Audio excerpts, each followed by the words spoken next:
Michael Cole, welcome to Talking Pints. Thank you very much. I think you've been on television for many, many years. You've probably never done it over a drink, have you? No, I haven't, but I've ordered a white wine spritzer, and I can tell that you've given me some Austrian white wine, and it's very nice. Very nice. It's very nice. I hope that's allowed. Now, Michael, veteran journalist, BBC journalist, sent off to all the war zones. I've been looking it up, Yom Kippur War you covered, and the troubles in Northern Ireland, and obviously working your way through the ranks of the BBC. How did you get to the coveted position? Well, I didn't volunteer for it. I was volunteer for it in 1985. The then editor, a rather nice Scotsman called Ron Neal, said, "I want you to be my royal man. I want you to be my royal man." He was very, very patriotic, very, very royalist.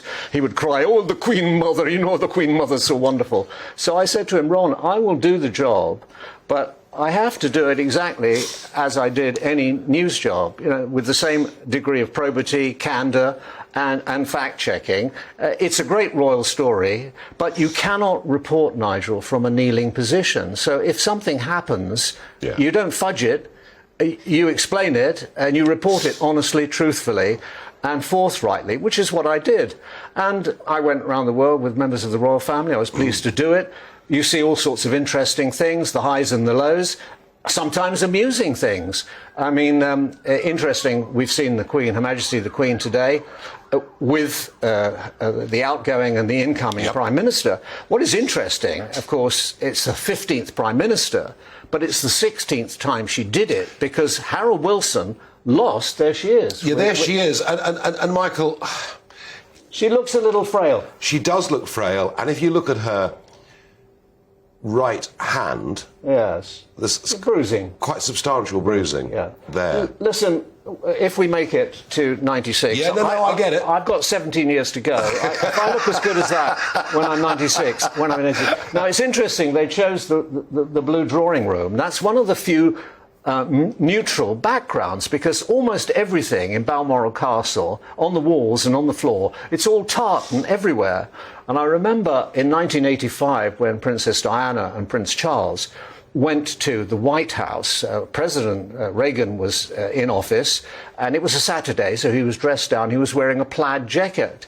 And I said, to make his royal visitors feel at home, the President was wearing a jacket identical to the carpet at Balmoral Castle, which was true. Occasionally we had a bit of fun on the thing, but it was a serious job to do, and I did it to the best of my ability. How did the royal family view you? Do you know the answer to that or not? Well, I think we always got on terribly well. I had some reasonably good feedback. That people used to say to me, "Do you know the Queen?" And I would say, "No, but the Queen knows me." That was because that was her business to know who the reporters were.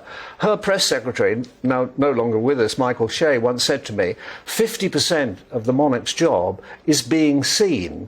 And she was always very adamant, as she has today, to do her duty, to be out there, to be seen. That's why she generally wears bright, noticeable colours. Not because she particularly likes them, but she knows that people want to see her, and that makes it that much easier for that to do.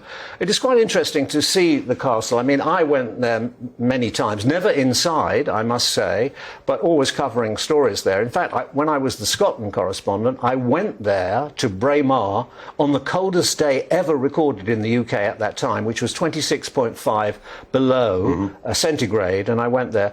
The temperature was judged by the weather station set up by Prince Albert, because Queen Victoria bought it, and in fact there was a castle there, but they rebuilt it, and they rebuilt it in the style, the Gothic, Scottish Gothic granite style, and in fact it looks very, very similar to Aberdeen City Hall, and that's because it was the same architect. he did Balmoral, and the Queen loves it there. Yeah. No, she loves it. She relaxes. Princess Diana didn't like it very much. I mean, given a chance, she would bunk off to the swimming pool in Ballater with the kids and get out of the way. It wasn't her ideal holiday. And of course, I think it's wonderful, Scotland, at that time of year, because it hardly gets dark, and it's a wonderful time.